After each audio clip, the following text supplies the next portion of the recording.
Hello everyone, welcome to my mini vlog. सकाळची देवपूजा वगैरे आवरून नित्या झोपलेली होती म्हणून मी पटापटा कामं आवरायला घेतली, कारण ती उठलेली जागे असताना मला अजिबात काम करू देत नाही। मग मी थोडासा रेस्ट घेतला, त्याच्यानंतर संध्याकाळी मी थोडीशी फ्रेशअप झाली।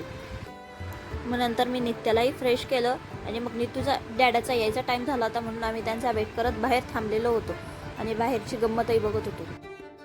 नितूला रस्त्यावर चालायचं होतं, पण गाड्यांची भीती वाटते म्हणून मी परत घरात आले आणि गेट लावून घेतलं।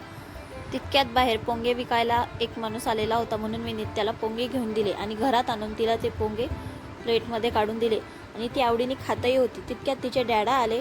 तिच्या डॅडाला बघून ती अत्यंत खुश झाली आणि त्यांना बघून तिला खूप नितूचे डॅडाही फ्रेश झाले आणि नंतरून मी आमच्या दोघांसाठी चहा ठेवला। चहा पिऊन आम्ही दोघं नितूला घेऊन गार्डनला गेलो। तिथे खूप गर्दी होती म्हणून नित्याला व्यवस्थित खेळता येत नव्हतं। ॲक्च्युली तिला झोकाच खेळायचा होता, पण मग झोक्यावर खूप नंबर लागलेले होते म्हणून आम्ही तिला घसरगुंडी खेळवली। घसरगुंडी ती इतकी छान आणि आवडीने खेळत होती की तिला बघून मला खूप आनंद होत होता। तिच्यासोबत तिचे डॅडासुद्धा तितकेच एन्जॉय करत होते आणि ते दोघं खूप छान एन्जॉय करत होते म्हणून मला त्या दोघांना बघून खूप छान वाटत होतं। तुम्ही बघू शकता गार्डनमध्ये किती गर्दी येते। नंतरून तुला बलून खेळायचा होता म्हणून तिचे डॅडा ते बलून आणायला गेले आणि तिला तो बलून देताच ती खूप खुश होऊन गेली।